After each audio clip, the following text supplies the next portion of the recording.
السلام علیکم۔ میری بیوی 8 ماہ کی حاملہ تھی جب مجھے خبر ملی کہ میری بیوی پاؤں پھسل جانے کی وجہ سے میری بیوی کا انتقال ہو گیا ہے۔ یہ سنتے ہی میری جان نکل گئی۔ پھر میں روز شام کو اپنی بیوی اور بچے کی قبر پر ہوتا تھا۔ ایک رات میں قبرستان گیا تو دیکھا کہ کوئی میری بیوی کی قبر پر بیٹھا رو رہا تھا۔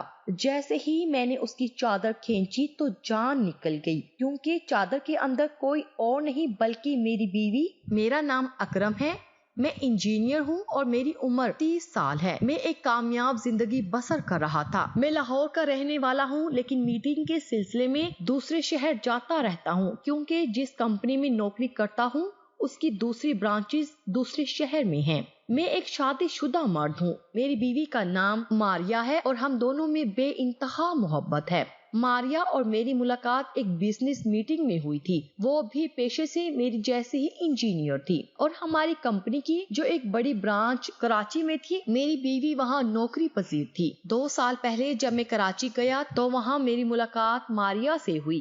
ماریا سے میری دوستی ہوئی، پھر دوستی محبت میں تبدیل ہو گئی تھی۔ ایک روز مجھے ماریا کا فون آیا۔ اس وقت میں لاہور میں تھا۔ اس نے مجھے فون پر بتایا کہ اس کی امی اور بھائی اس کا اچانک نکاح کر رہے ہیں چچا زاد سے، اور اس کی ایک نہیں چل رہی۔ وہ بہت رو رہی تھی اور اس کی یہ بات سنتے میں بھی بہت پریشان ہو گیا تھا۔ میں کوئی 18-19 سال کا لڑکا نہیں تھا بلکہ ایک جوان مرد تھا، اور یوں اپنی محبت کو کسی اور کے نام ہوتے دیکھ کر طیش مجھے بھی آیا، لیکن میں غصے میں جذبات میں وقت کا ضیاع نہیں کیا اور سب سے پہلے اپنی امی سے بات کی۔ ویسے بھی یہ بات مجھے کچھ دنوں میں کرنی ہی تھی، کیونکہ میری امی میری بہن کو میرے لیے لڑکی تلاش کرنے کا کہہ رہی تھی۔ میں سیدھا اپنی امی کے پاس گیا اور ان سے اس متعلق بات کی تو پہلے تو امی کے چہرے کا رنگ بالکل تبدیل ہو گیا۔ پھر وہ بولی کہ تمہیں شرم آنی چاہیے اپنی شادی کی بات کرتے ہوئے۔ 3 جو بہنیں گھر پر بیٹھی ہیں اور تم اپنی شادی کے بارے میں بات کر رہے ہو۔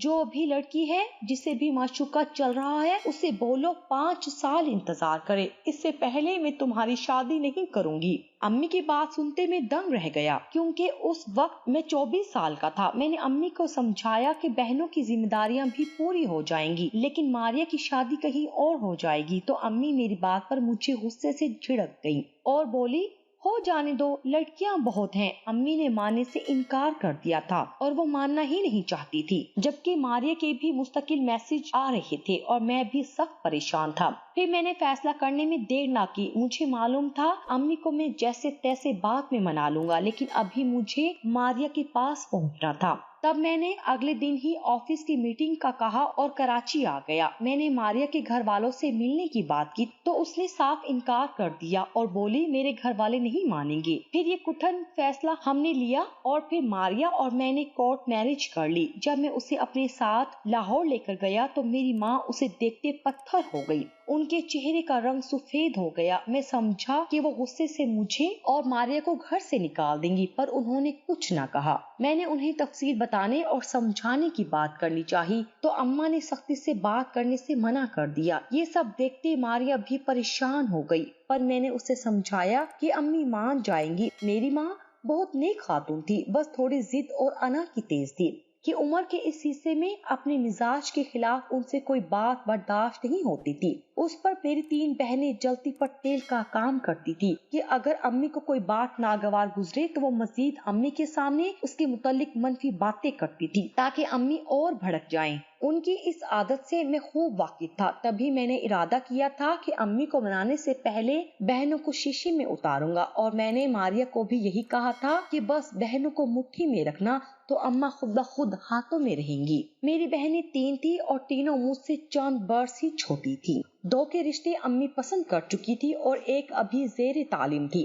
امی نے مجھ سے اور میری بیوی سے کلام تک نہیں کیا تھا اور نہ ہی میری بہنیں مجھ سے بات کر رہی تھی۔ جب میں نے اپنی سب سے چھوٹی بہن کو بامشکل راضی کیا اور پھر میری بیوی کی اس سے دوستی کروائی، میری بہن سے میری بیوی کی اچھی دوستی ہو چکی تھی۔ باقی 2 بہنوں کی امی ایک ساتھ شادی کر رہی تھی، البتہ گھر میں بات نہ کرتی، لیکن لوگوں سے ماریا کا تعارف بہو کی حیثیت سے کروا رہی تھی۔ یہ نشانی تھی کہ انہوں نے ماریا کو بطور بہو قبول کر لیا ہے۔ دوسری طرف بہنوں کی شادی کی تیاری زور و شور پر تھی۔ میں امی کو بھی منا رہا تھا اور یہ دیکھ کر خوش تھا کہ امی کا دل نرم پڑ رہا ہے۔ خیر سے میری دونوں بہنوں کی شادی ہو گئی۔ گھر میں امی اور میری بیوی ہوتی، میری چھوٹی بہن دن میں پڑھنے جاتی اور واپس آ کر اپنے کمرے میں بند رہتی۔ اسی دوران میری بیوی حاملہ ہو گئی۔ یہ ایک ایسی خوش قسمتی ثابت ہوئی کہ میری امی سب بھول گئی، سارے گلے شکوے، چڑ، نفرت۔ ان کو معلوم تھا تو صرف اتنا کہ ان کی بہو کے پیٹ میں ان کے بیٹے کی اولاد ہے،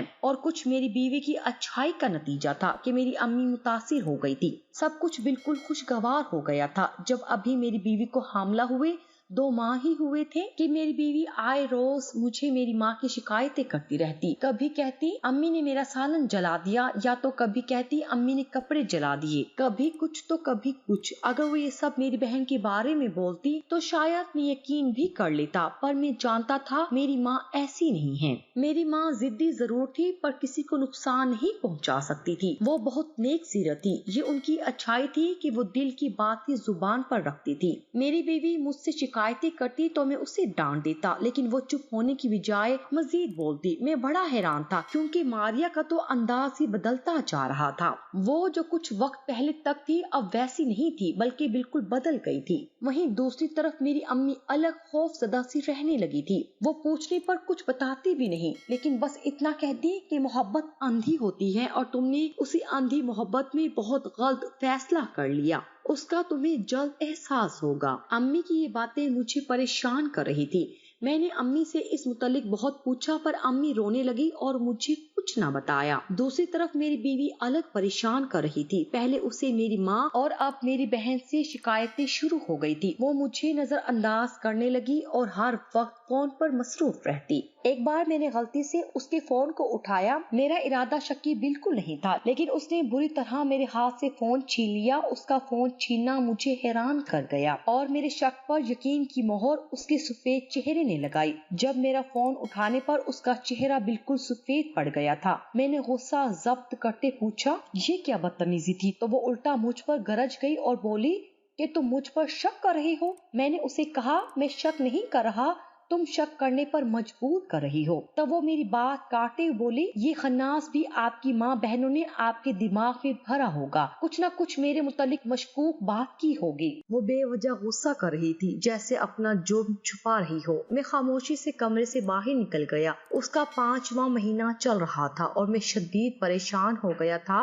کیونکہ میری بیوی، میری ماں بہن اپنے ہی گھر میں اسے چھپنے کی کوشش کرتے تھے اور مجھے شرمندگی ہوتی تھی کہ میں ایک رن مرید ہوں اور بیوی کی غلامی کر کے ماں کو اس کا حق نہیں دے رہا۔ میں اس متعلق کوئی فیصلہ کر رہا تھا جب میرے واٹس ایپ پہ میری بہن کا میسج آیا۔ میں نے کھول کر دیکھا تو وہ کوئی 2-3 وائس کلپ تھے اور ایک کال ریکارڈنگ تھی۔ میں نے آن کی اور غور سے سننے لگا کہ سنتے میرے ہاتھوں سے موبائل گر گیا۔ وہ ریکارڈنگ ماریا کی تھی اور جو جوان ریکارڈنگز میں تھا وہ سنتے میرے ہوش اڑ گئے تھے۔ مجھے اب تک اپنی سماعتوں پر یقین نہیں آ رہا تھا کہ ماریا اتنا گھناؤنا کھیل کھیل سکتی ہے۔ میں یقین کے آسمان سے زمین پر گرا تھا۔ ماریا کو چھوڑ کر اب مجھے اپنے بچے کی فکر ہو رہی تھی۔ جب میں نے ایک اہم فیصلہ کرتے ماریا کا موبائل چھین لیا اور اس کے گھر سے باہر نکلنے اور آنے جانے پر پابندی لگا دی۔ میں نے ماریا سے بات کرنا بھی چھوڑ دی تھی۔ اپنے ارادوں میں ناکام ہوتی ماریا اب میرے آگے پیچھے گھوم رہی تھی اور میں بخوبی جانتا تھا کہ اس کا مقصد کیا ہے۔ تب ایک دن اس نے روتے ہوئے مجھ سے معافی مانگی۔ میں نے غلطی پوچھی تو بولی بس مجھے معاف کر دے، مجھے یوں لگتا ہے جیسے میں زندہ نہیں رہ پاؤں گی، صرف کچھ وقت کی مہمان ہوں، ممکن ہے بچے کی پیدائش کے وقت مر جاؤں۔ اس کی باتوں نے میرا دل دہلا دیا۔ جو بھی تھا وہ جیسی بھی تھی پر میری طرف سے تو محبت مخلص ہی تھی۔ میں نے اسے سمجھایا ایسا کچھ نہیں ہوگا۔ اس کا 8واں مہینہ شروع ہوا تھا جب مجھے آفس کی طرف سے خوشخبری ملی۔ مجھے ایک ٹاسک مکمل کرنے کو ملا جو میرے لیے زیادہ مشکل نہیں تھا۔ اس کو پورا کرنے کے بعد میرا پروموشن ہو جاتا، لیکن اس کے لیے مجھے دوسرے شہر جانا تھا۔ میں نے یہ خوشخبری گھر سنائی تو میری بیوی کے علاوہ باقی سب خوش ہوئے، جبکہ ماریا خوف زدہ سی مجھ سے پوچھنے لگی کہ آپ دوسرے شہر چلے جائیں گے۔ اس کا خوف میری سمجھ سے بالا تر تھا کہ وہ کس چیز سے خوف زدہ ہو رہی ہے۔ ایسی کون سی چیز ہے جو اسے یوں خوف زدہ کر رہی ہے؟ تب اس نے مجھ سے منت سماجت شروع کر دی کہ جب تک بچہ پیدا نہیں ہو جاتا میں نہ جاؤں، اور میں نے اسے بتایا کہ صرف کچھ دنوں کی بات ہے، اگر میں نہ گیا تو یہ موقع دوبارہ نہیں ملے گا۔ ویسے بھی امی اور میری بہن ساتھ ہیں، تو پھر وہ بولی کہ موبائل دے دو اگر مجھے ضرورت پڑی تو۔ جبکہ ایک بار پھر اسے موبائل کے لیے مچلتے دیکھ کر مجھے غصہ آ گیا۔ میں نے صاف انکار کر دیا اور غصے سے کہا کہ جس سے بھی بات کرنی ہو گھر کے موبائل سے کرنا۔ اس کے ایک ہفتے بعد ہی میں دوسرے شہر آفس کی طرف چلا گیا۔ ابھی مجھے گئے ایک ہفتہ بھی نہ ہوا تھا جب میرے پاس فون آیا کہ میری بیوی کا پاؤں پھسل گیا ہے اور اس حادثے کی وجہ سے میری بیوی اور بچے کا انتقال ہو گیا۔ یہ خبر مجھ پر کسی بم کی طرح گری جس نے مجھے میرے سوچنے سمجھنے کی صلاحیت مفلوج کر دی تھی۔ مجھ سے میرا سب کچھ چھین گیا تھا، میں خالی ہاتھ رہ گیا تھا۔ میں وہیں بیٹھا زاروں کی تار رونے لگا۔ جب ہوش آیا تو فوراً واپس لوٹا۔ ایک دن بعد گھر پہنچا تو امی نے بتایا بیوی اور بچے کو دفنا دیا گیا ہے۔ میری امی کی آنکھیں بھی بے تحاشا رونے کی چغلی کر رہی تھی۔ میں امی کے گلے لگ کر بہت رویا، امی بھی میرے ساتھ روئی۔ میں نے روتے ہوئے غصہ بھی کیا کہ ایک بار مجھے میری بیوی بچے کی شکل تو دیکھنے دی جاتی۔ دن سوگ اور ماتم میں گزرنے لگے۔ ماریا کے جانے کا غم یوں لگا تھا کہ کس چیز کا ہوش نہیں رہا تھا۔ میری نوکری، ماریا اور اپنی اولاد کے غم میں چھوٹ گئی تھی۔ میں بس ہر وقت اپنے کمرے میں بند رہتا، جبکہ میری امی ماریا کی موت کے بعد عجیب سی ہو گئی تھی۔ وہ اتنی ڈر گئی تھی کہ ہر وقت کمرے میں محدود رہتی اور روتی رہتی اور میرے پاس بار بار آ کر پوچھتی کہ تم مجھے چھوڑ دو گے تو نہیں نا، اپنی ماں کو معاف کر دو۔ ان کی یہ باتیں مجھے الجھا دیتی تھی کہ میری امی ایسی باتیں کیوں کرتی ہیں، لیکن میں تو اپنے ہی غم میں ڈوبا تھا۔ میری بیوی اور بچہ ایک ہی قبر میں دفن کیے گئے تھے۔ میں روز شام وہاں جاتا اور اپنی بیوی بچے کی قبر پر بیٹھ کر روتا ہوا گھنٹوں باتیں کرتا۔ اس طرح میرا دل ہلکا ہو جاتا۔ مجھے رہ رہ کر ملال ہوتا کہ میں کیوں دوسرے شہر گیا، کاش میں نہ جاتا اور ماریا کا خیال رکھتا۔ اب کیا فائدہ تھا پروموشن وغیرہ کا، یہ مجھے اندر ہی اندر مار رہا تھا کہ ماریا کی موت کا ذمہ دار میں ہوں۔ ایک دن رات میں مجھے ماریا کی شدید یاد ستانے لگی۔ میں اٹھ بیٹھا اور تسبیح پڑھنے لگا، پر میرے دل کو پھر بھی چین نہ آیا۔ آج ماریا کے انتقال کو 5 مہینے ہو چکے تھے، پر مجھے پھر بھی صبر نہیں آ رہا تھا۔ مجھے اس وقت شدید یاد آنے لگی تھی ماریا کی، یوں لگتا تھا وہ کہیں آس پاس ہے۔ میرا دم گھٹنے لگا تو میں اٹھ کھڑا ہوا اور اپنی بیوی اور بچے کی قبر پر گیا۔ قبر پر پہنچا تو میں نے ایک الگ عجیب سا منظر دیکھا۔ قبر پر بیٹھا کوئی رو رہا تھا، ہاتھ میں بہت سارے پھول پکڑے قبر پر پھیلا رہا تھا۔ میں چونک گیا اور فوراً گھڑی میں وقت دیکھا تو رات کے 11 بج رہے تھے۔ اس وقت میری بیوی بچے کی قبر پر آ کر رونے والا وہ کون تھا؟ یہ سوچتے میں نے اسے فوراً پکارا، پر وہ میری آواز پر ہلکا سا پلٹ کر دیکھ کر پھر تیزی سے بھاگنے لگا۔ اسے بھاگتے دیکھ کر میں بھی اس کے پیچھے بھاگا اور ہاتھ میں آئی اس کی چادر کو کھینچا تو اگلے ہی لمحے اس کا چہرہ میرے سامنے آ گیا، جسے دیکھتے میرے پیروں تلے زمین نکل گئی، کیونکہ وہ کوئی اور نہیں بلکہ میری بیوی ہی تھی۔ میں اسے بے یقینی سے دیکھتے گیا۔ مجھے اب تک یقین نہیں آ رہا تھا کہ ماریا واقعی زندہ ہے اور میرے سامنے کھڑی ہے۔ اس کی آنکھیں بھی پانی سے بھری تھی۔ وہ واپس بھاگنے لگی تھی جب میں نے اسے پکڑ لیا اور اپنے سینے میں بھینچتے زور زور سے رونے لگا۔ میں اسے خود سے لگائے اس کی موجودگی کا یقین کرنا چاہتا تھا۔ وہ 6 ماہ بعد مجھے ملی تھی، لیکن یہ سچ تھا، اس کے مرنے کا یقین میں نے اب تک نہیں کیا تھا۔ جب مجھے یقین ہو گیا اور میں ہوش میں لوٹا تو مجھے پہلا خیال اپنے بچے کا آیا۔ میں نے اسے پوچھا ہمارا بچہ کہاں ہے؟ تو وہ مجھے پانی بھری آنکھوں سے گھورنے لگی اور پھر اگلے لمحے اس نے قبر کی طرف اشارہ کیا۔ میرا دل کٹ کر رہ گیا، جبکہ وہ جو جب سے ضبط کیے کھڑی تھی وہ ضبط کھوتے پھوٹ پھوٹ کر رو پڑی۔ میں نے اسے چپ کروایا تو اس نے میرا ہاتھ جھٹک دیا اور بولی، یہ سب آپ کی وجہ سے ہوا ہے۔ میں اس سے بات کرنے کی کوشش کر رہا تھا، پر وہ سننے کو تیار نہ تھی، نہ ہی میرے ساتھ چلنے کو۔ اور پھر جب اس نے مجھ سے طلاق کا مطالبہ کیا تو میرا دماغ گھوم گیا۔ میں اپنا آپا کھوتے اس پر چلانے لگا۔ مجھے پہلے کا سب کچھ یاد آنے لگا اور پھر کڑی سے کڑی ملانے پر جو کہانی بنی وہ میری جان نکالنے لگی۔ میں نے غصے سے پوچھا، پچھلے کچھ مہینے سے کہاں تھی تم؟ تو وہ میری بات کا جواب دینے کی بجائے جانے لگی۔ میں نے اسے پکڑ کر روکا اور کہا، بے حیا عورت، تم نے اپنے مفاد کے لیے میرے بچے کا قتل کر دیا۔ میں 6 مہینے سے تمہارا غم منا رہا ہوں اور تم میرے بچے کو مار کر کتنی آزادی سے گھوم رہی ہو۔ اپنے وہ یکسر جملہ ادھورا چھوڑ گیا، لیکن ماریا ضبط نہ کر سکی اور ایک تھپڑ روتے ہوئے میرے چہرے پر مارا اور بولی، میری زندگی کی سب سے بڑی غلطی ہے کہ میں نے تم جیسے انسان سے شادی کی۔ میرے بچے کو میں نے نہیں بلکہ تمہاری ماں نے قتل کیا ہے۔ وہ چلا کر بولی، میری دنیا ہلا گئی۔ بھلا میری ماں میرے بچے کا قتل کیوں کرتی؟ تب میری بیوی نے چلاتے مجھے سب کچھ بتانا شروع کیا۔ شادی کے بعد اس کی دوستی میری چھوٹی بہن سے ہو گئی تھی۔ جب وہ حاملہ ہوئی تو امی نے بھی اسے قبول کر لیا۔ میری بہن سے جب اس کی دوستی بڑھی تو اسے معلوم ہوا میری بہن کی ایک اوباش لڑکے سے دوستی ہے اور وہ میری بہن کے ساتھ کچھ بھی برا کر سکتا ہے، تو اس نے میری بہن کو بول کر اس لڑکے سے بات کی اور اسے رابطہ کرنے سے منع کیا۔ پر وہ لڑکا ڈٹائی پر اتر گیا اور بولا، میں محبت کرتا ہوں، میں نہیں چھوڑ سکتا۔ اور پھر جب وہ نہ مانا تو ماریا نے میری بہن کو سمجھایا اور اسے دھمکی دی کہ اگر اس نے دوبارہ اس لڑکے سے رابطہ کیا تو وہ گھر میں بتا دے گا۔ یہ بات میری بہن کو سخت ناگوار گزری اور اس نے میری امی کو اس کی طرف سے ورغلانا شروع کر دیا۔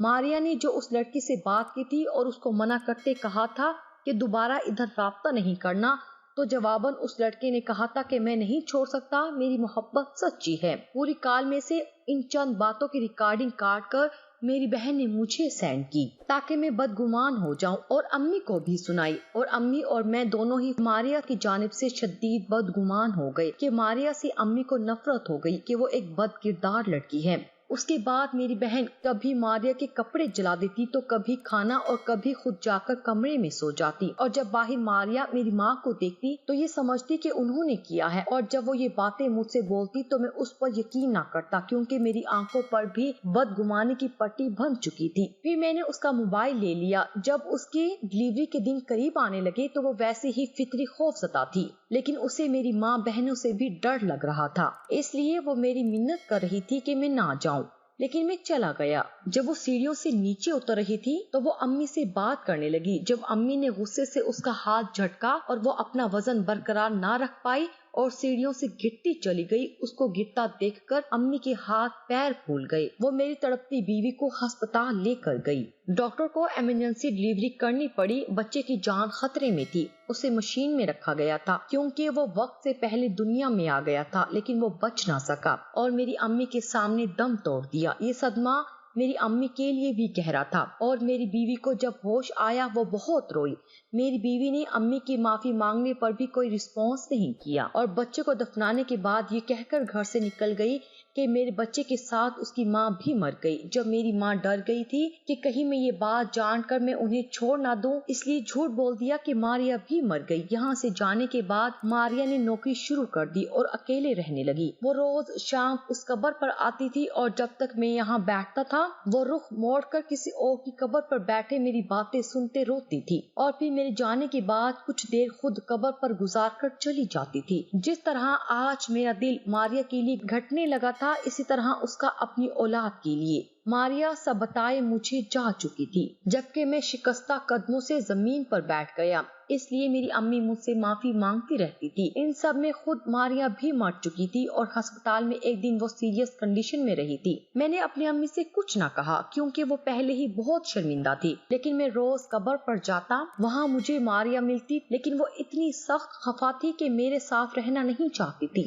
لیکن پھر جب امی کو اس بارے میں پتا چلا کہ وہ قبرستان آتی ہے تو وہ میرے ساتھ قبرستان گئی اور ماریا سے معافی مانگ کر اسے منا کر لے آئی اور ساتھ میری بہن کی شادی کر کے اسے رخصت کر دیا۔ اس بات کو سال ہو گیا۔ کل ہی میرے گھر بیٹے کی پیدائش ہوئی ہے۔ اپنی دوسری اولاد کو گود میں لیتے مجھے پہلی اولاد کے غم نے بھی بہت رلایا، پر اب ہم ایک اچھی زندگی گزار رہے ہیں۔ ماریا بھی خوش ہے کیونکہ اس کے گھر والے بھی مان گئے ہیں۔ رشتوں کی باریکیوں کو سمجھیں، اکثر بدگمانیاں اور لاپرواہیاں گہرے نقصان دیتی ہیں۔